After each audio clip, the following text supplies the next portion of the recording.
This week on Dumb Pitches, my guest is Mike Devore, and I would probably say this is the most intense story we've ever heard. During a Manic episode, he decided he wanted to start an online movement. There's a lot of elements to this story that really culminate in a surprise ending that is very funny. It's a great episode. Here we go, Dumb Pitches. What a bunch of dumb pitches. Oh my goodness.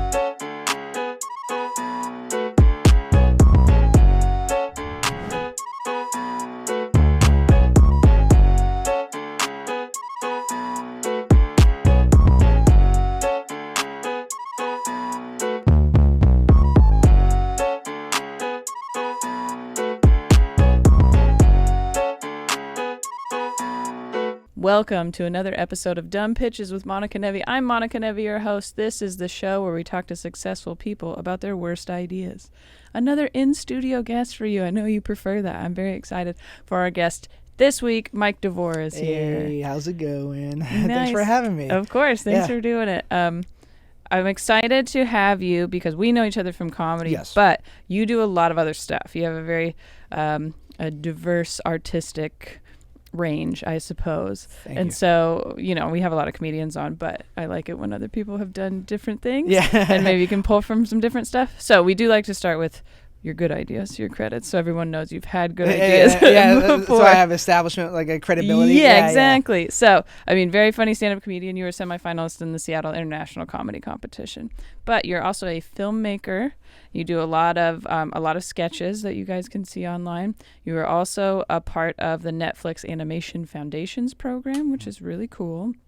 And you wrote a book. You're a published author. I wrote a book called Why I Wrote This $1 Million Book, which is available on Amazon. There you go.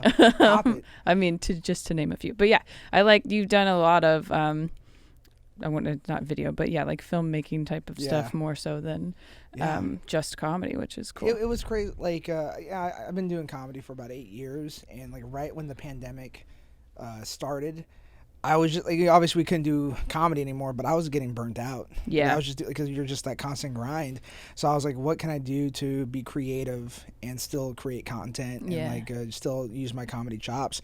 And I just like for the last 2 years, I just been focusing it's been 3 years now. I just been focusing on just behind the scenes stuff, like the writing aspect, filmmaking, and just learning video production in general. Yeah, I feel like you're very good at the video production side of it, and I think that's like really important now because a lot of us, I mean, obviously are trying to do it on our own, but it just looks, I mean, the reason I do this in a studio and stuff, it just is better with someone who actually knows what they're doing. So what a great skill to have. Yeah. But I mean, and I felt fairly similar right before the pandemic, just because I wasn't living anywhere at the time, so I'm sure that compounded the burnout part of it. But like the travel was a lot, and just, you know, I was traveling for shows that were not that great, really. Yeah, thank you. Yeah. Thank you for understanding. Because when I tell people when I took a hiatus, and obviously when you quit comedy, you have to make an announcement on Facebook and then crawl right back.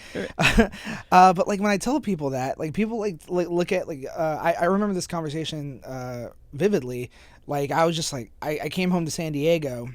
And like I was just burnt out on the road, like what you're describing, as far as just basically traveling 8 hours to do a crappy gig, right. And just like eating dicks, and like performing for people like that you don't connect with. Yeah. And then I would tell that story, and then and then people like that like aren't at that level. They're just like, oh, but you're traveling, you're doing comedy, you're getting paid to do comedy. I'm just like, it's not green on the other side. Or people who just aren't in arts at all too. It's like, oh, you're living your dream, and you're like, well, maybe you reevaluate your dream when you're performing in a bar for 12 people in the middle of nowhere. Which I'm not saying anything, but I actually will probably travel anywhere and can be fine. And some of those small town shows are the best because it's like there's something in the town to do, you know, and so everyone goes. But sometimes it's, well, whatever. You can do a shitty show in a bigger city like Seattle too, but then you do the show and you go, I have to start weighing, is this worth it for, you know, many different reasons, for finances or your mental health or, you know, whatever. Is this worth doing it? And then it makes you maybe insecure because comics are supposed to be like, we grind, we do as much as we every can, we're always insecure. on stage. I'm insecure, like Yeah, I think you have to be. One thing like that, like what you're talking about, like weighing out everything. I remember early on, I had a mentor who took me on the road. Well, he didn't take me on the road. He's blind, so I had to take him on the road. But no, he was like a traveling a road comic, like, and like he was established. And I was like probably about 3 years in, and like he showed me his calendar from the 2000s, and like, that there were shows like every day of the week that he was doing, and then the money went down, and then like he's like about 20 years into the game, and he's like struggling to get his next gig.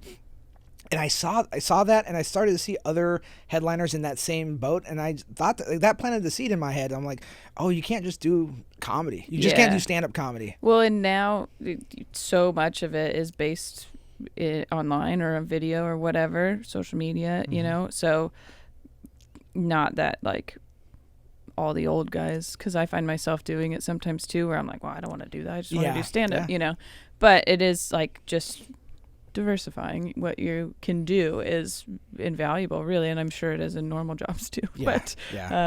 So but the thing I was excited to have you on for is because of that, because you have a range of creativity, that means there's a range of bad ideas you can have. Lots of different ways for you to create bad ideas, I think. So that's great. So when I sent you kind of the criteria of what the pitches could be, what bad ideas did you think of first? For a sketch idea I had, like when I was living in LA, I took a class at UCB, and like it was a sketch writing class. Upright Citizens Brigade. Yeah, if you don't know. and like we were pitching ideas, and then like I just thought this was funny, and like I was just like, yeah, what if slavery happened to white people? And like it went like flat, like everyone's just like, and then like it was funny because like after like the class, you actually get graded at the end, and I got like a B. Because of that? Because I'm just like, how do you grade someone like trying? Can I ask what the demographic of the class was? They were white. They were all white. They were all white. I feel like if it wasn't just all white people, I thought it was funny. And then I think it's funnier that you said it's all white people. In your face. And then I had this one like premise, and like this probably would get some backlash, but I thought it was funny. I came from a place of funny when I came with this idea, and it maybe like be a little trigger warning, but like there's this idea of this person like coming back home after like a couple years. He knocks on the door to his best friend's house, and the best friend opens it. And it's like, oh my God, like I haven't seen you in years. Like you look great. Like you lost a lot of weight. You're in shape. You're cleaned up. Like what happened? And it's like, well, ever since that sexual assault allegation, I had to just run away, and like and then during that time I found myself, and then when the allegations were proven false, I was very happy about that, and so I was able to find myself in that time. And basically, that sexual assault allegation was the best thing that ever happened to me. So you're saying cancel culture actually like canceled somebody and saved him, instead of them just pretending like they did something different. Yeah. So then I pitched that to like people that I trusted, and they're like, no, we can't do that. No, we can't do that. So I was like, okay. Yeah. I mean, that's good that you have in both of these scenarios. Although I think some version of white slavery could be funny. You have people that are like, yeah, maybe don't do that. Yeah, exactly. I when it comes to creativity, for the most part, I have like a small circle that I trust. Yeah. And like when like there'll be times where like, that's not work. You should try this. Or sometimes they're like, oh, that's hilarious. Post it. Yeah. So that's I think that's very thing important. To have. I don't feel like I have that. I got you. I'll tell you. Slavery is funny. Yeah. White slavery is funny. White slavery is funny. Yeah. Slavery in general. Funny. Hilarious. Okay, so I mean, you've made a lot of sketches, so obviously a few of them might not be that great. Yeah, that's okay. All right. Was there anything else that you? No, that's I think the biggest thing. Like it's not a sketch, but like I don't know if you want to get into it now. Yeah. Okay, so. A few years ago when I was in LA, I took a I was a part of like the West Side Comedy competition, and I like attended a Comedy Central panel, and the producers from Comedy Central were basically telling the comedians, they're like, hey, we're looking for content creators, and we're constantly scrolling on social media for the next creator. They're like, we can hire any comedians, but like we're looking for people who can bring something to the table. So since then, I just been like, at that time I was just focusing on just creating like content. Like I didn't care if it was crappy or not. Like and to an extent just today, putting stuff out. I was just putting stuff out. Yeah.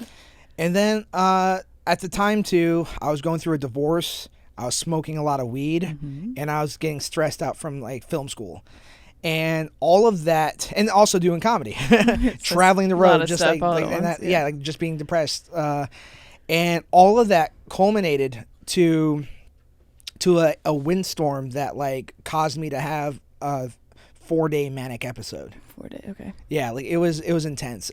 So the idea, like what started it off, was I wanted to create a movement on social media. Okay. Like I wanted to be like, I saw things that were trending, and like I was like, oh, I wish I could do that. Like I wish I could start the trend, be the right. Yeah. Yeah. So what ended up happening was I saw this article. This is sad. I saw this article of this young girl at the time, like she was like 12 years old, and she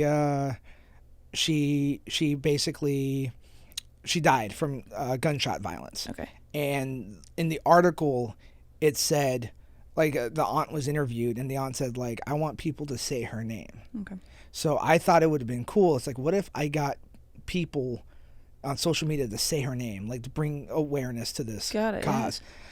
Yeah. And this is wild, and I apologize if I go from place to place, because it's a very wild, like in my opinion, like event.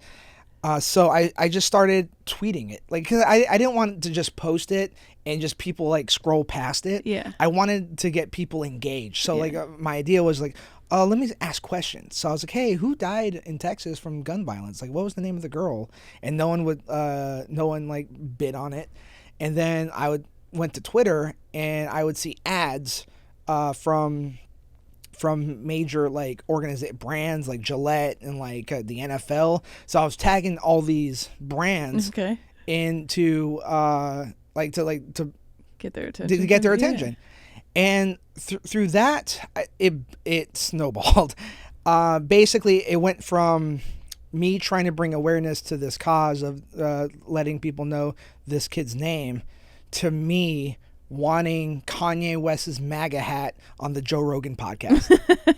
Okay. Yeah, so it went, that's where it started, and that's where it ended. So basically what ended up happening, I was just tagging a lot of things. I was just tagging a lot of people, like other comedians.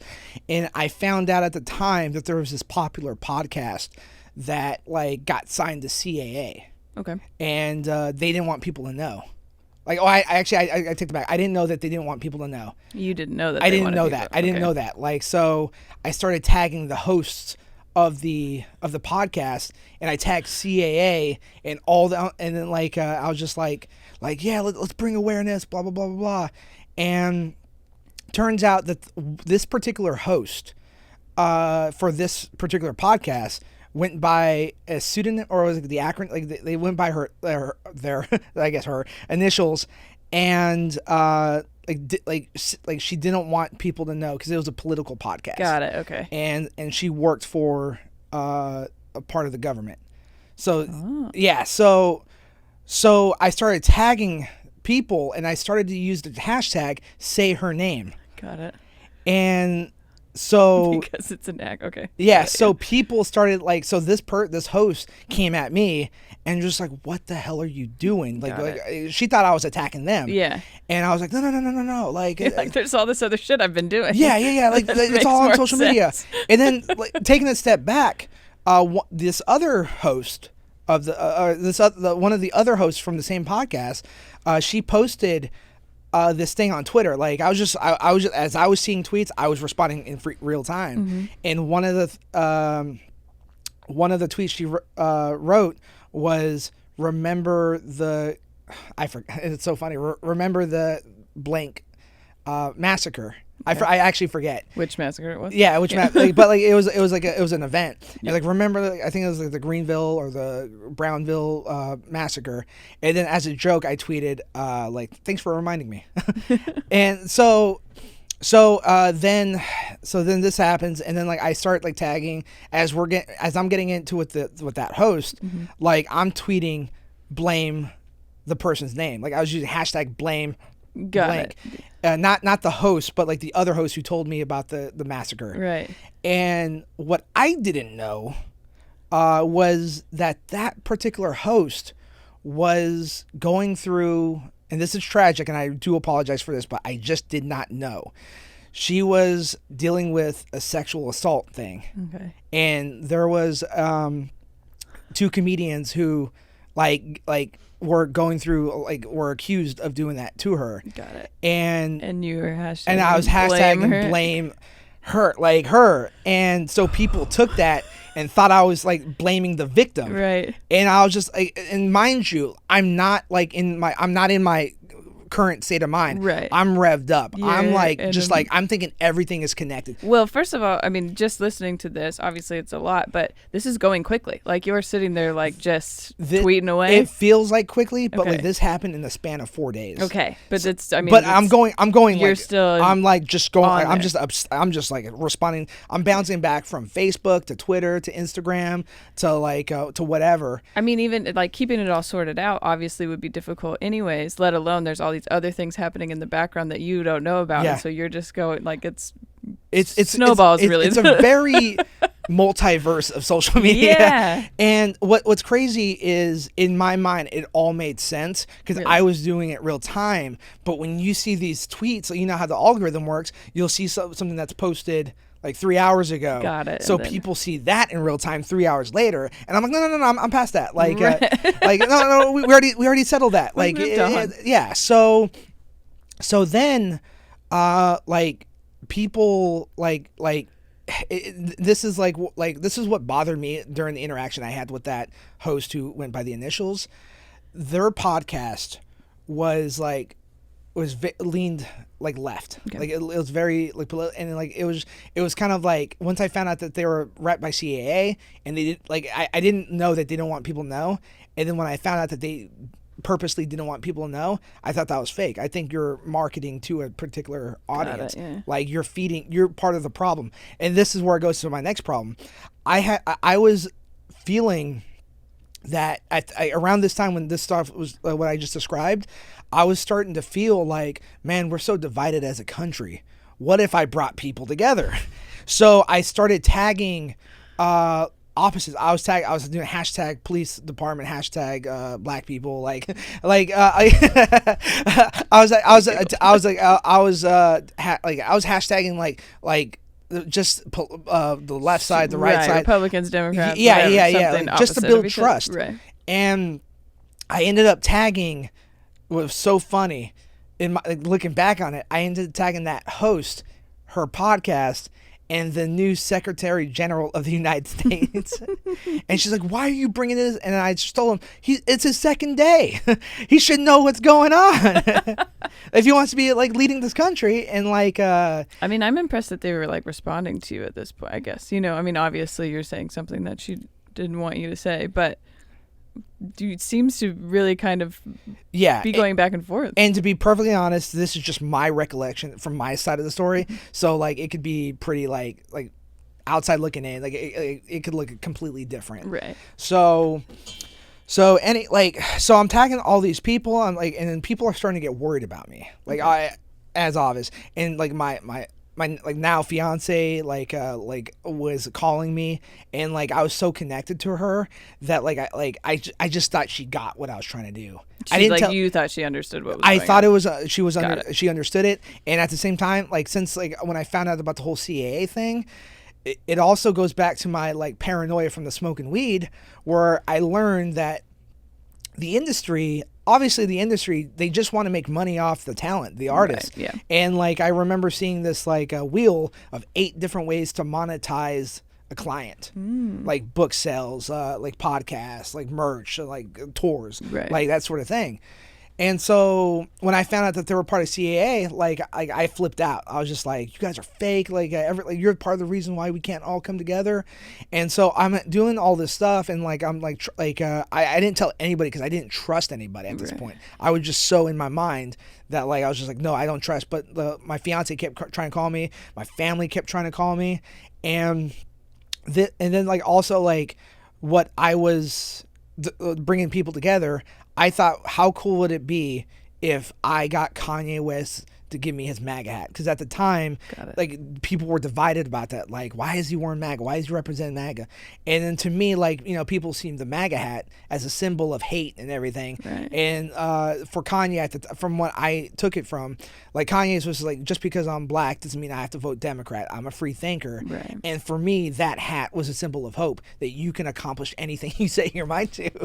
That's how, like, crazy. And, like, so that's where the campaign starts for the thing. And then I start telling people, I was like, I was trying to get people to say LaPortia Washington's name. That's the girl's name. Right. And like, I was like, yeah, that's my whole purpose. And people are like, you're going about it the wrong way. And I'm like, how am I supposed to go about it? So there's this conflict going on. I'm on this new campaign to get like Kanye West's attention. So I'm tweeting everybody. I'm tweeting celebrities. I'm tweeting at, like, I will say, like, it got to a point where, like, I got Chance the Rapper to like one of my tweets. Like, and like, I think the tweet was like I said, like, it's something someone tweeted originally. It's something about being divided, and I said something along the lines of, we should be focusing on love, and Chance liked it. So I was like, yeah. So that, like, same vein. That's a good. Yeah. So you're getting close. So it adds to the like it adds to the idea of like, oh, I'm on the right track. So I double down. Got it. So then you're like, oh no, somebody understands what I'm doing. Chance liked this. Yeah, so and like, I'm doing the right thing. Exactly. Okay. So then, throughout this time, like, this is like the following morning, like, or the following afternoon, and somebody like does a welfare check on me. Okay. They send the cops. Mm-hmm. And like, do you know who? I don't know. Okay. Like, I mean, not that it would. Obviously, at the time, it might upset you, but now it's like, oh, somebody actually cared. Yeah, no, like, and even then, I understood. Like, in that mind, I understood why people. But in like when I was going through it, I didn't feel crazy. I honestly felt everyone else was crazy. Yeah. Like, for living a certain way, and like I was starting to see like the Matrix, like like not Andrew Tate style, but like I was starting to see things for what they were. Right. And like, so I wasn't upset that someone did a welfare check. And then like the cops that like, it's cold in my apartment, so I'm shaking, and they're like, how long have you been up? I was like, probably like a day or two. Like, and the first thing he asked, like, are you high on meth? I was just like, what? Like, my teeth are fine. Like, I was just like, you know, being comic, like, no. Like, I was just like, no. And then they were questioning me. They're like, do you have like any weapons or drugs on you? I was like, I got weed. Like, but then they start like asking me questions, and I asked them. I was just like, what? Like, you hate like your job? Like, I was just like, because they were talking about it, and they're like, and what we ended up understanding was that they were understaffed and overworked. Got it. Which is the police, and like, you know, they have a lot of pressure from the public. So I was starting to empathize for the police, because I'm just like, you guys are hurt. And then they asked me like, what can we do to help you? Like, and they were kind of angry at this point because they feel like I'm wasting their time. Right. And I was like, can I have a ride to San Diego? Like, they're like, what? We can't do that. I'm like, you just asked me what I wanted. Like, and I'm telling you, giving you an answer. Yeah. Like, and they're like, why don't you go? I was like, I'm in no condition to drive. You thought I was on meth. I didn't even. Yeah. And then, so I didn't even tell this part of the story. At one point between that cop visit and me like going on that social media tirade, I was so paranoid. I left my apartment.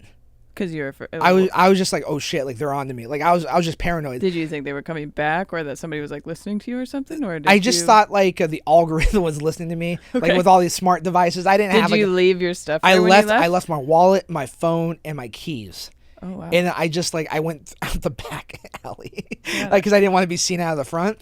And then I lived across the street from college, Cal State University in Northridge, so I just went there. I lived in that area. Actually. Yeah. So I went there, and like I was attending the school, and then like I'm just sitting there, just fucking vibing out, And then like I realized, I'm like, oh crap, like I need to let someone know that like I didn't just run away. So I tried to call my fiance, but I don't have a phone. Right. So I go to this student rec center, and I was just like, I'm not going to tell him directly that like the reason why I need the phone. I'm just going to like hopefully he uses empathy to understand that I'm in need and I use the phone.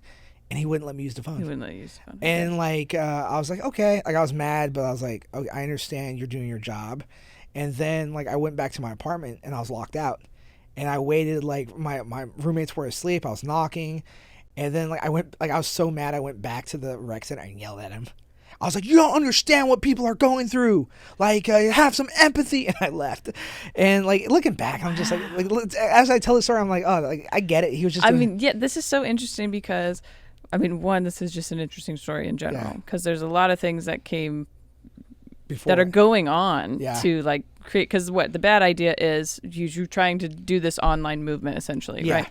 But there's so many other things going on with it, and I think we've all seen something like that happen of like there's a dude in the rec center just screaming at the front desk person and you're like, whoa, you know, but you don't know there's so much other stuff going on.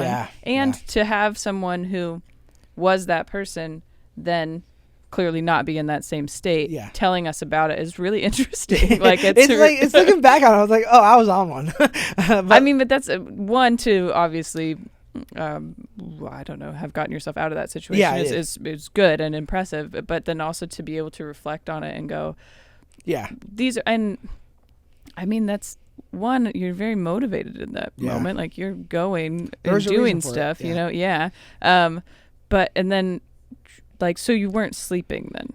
I wasn't sleeping, like because that can just mess with your head anyway. You know, so like and I wasn't drinking or eating. Like I didn't have so at this time, like so, I don't know how much time we have left, but like I was starting to feel like my body was shutting down. Okay. So I felt like I was dying. Yeah. So I started like panicking. That's when you haven't slept, like that is because I have pretty bad anxiety. The difference between sleeping and not sleeping for my anxiety is like monumental. Like it's huge. So then to be paranoid on top of that anyways, when you haven't slept or properly gotten nutrients, so there's just a lot adding to this. It's like that's why I say it culminated to like this big thing. Do you want me to continue? Like I don't know how much time we have. A little bit of time. Okay. I guess how does it end? So it ends with me getting hospitalized. Okay. And like me like not apologizing for what I did because I still felt I was in the right. Okay. And then it ends with remember how I said I was trying to get people to say LaPortia Washington's name? Turns out it was the wrong name. Wrong name. Jasmine Barnes was her name. Oh my goodness. Yeah. So Jasmine. And I didn't get the Kanye head either. Wow. Yeah. Man, what a story. And I don't know why it's just a hilarious cap that it was the whole thing starts with the wrong name in the first place. Yeah. So that, maybe that, you could have gotten more support if it was the right name. It could have been. Yeah, like, ooh, my bad. that one's on me. Obviously you were in a state that made you, maybe it was a little bit more difficult to kind of pull apart logic. Yeah. You know? But it comes from a good place, it seems like. It genuinely came from a good place. Yeah, but then it's just the intensity of it all. Yeah. And all the other stuff going on at once kind of moves it into maybe not the best way to do it. But wow. That's probably one of the better stories we've had. That's right. Just the background on, because I guess the bad idea is an online movement that really, well, first of all, was incorrect in the first place, but also that's why it was a bad idea. Didn't stick. But the conviction and the environment and everything, just I'm impressed. Thank you. And I'm happy that it all. Yeah. I'm about to start another one. No, worked out. Make sure the real movement take your meds. Yeah, take your meds. No, I think we all are happy that you. Thank you. Aren't in that situation anymore. I appreciate that. Yeah, that's great. But oh my gosh, wow, what a story. That's Thank you. Really great. Okay, so where can people follow you and see your content and all that stuff? So right now you can follow me on Instagram at It's Mike Devore. But as of right now, my primary focus is just building my YouTube channel. Okay. So like if you youtube.com/ the @ symbol, it's Mike Devore. That's where I'm posting content almost every day, like whether a short or a long form video. Nice. We'll tag that in the description of this video and the podcast episode notes too, so that people can just go, because you'll be on YouTube right now maybe, and then you can just click right over there after you listen to this. Yeah.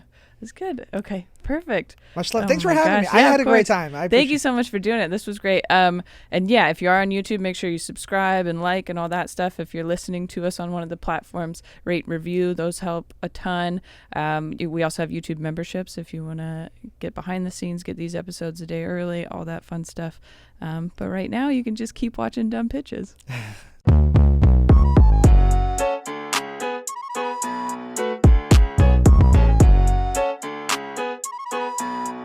You're weird. Yes.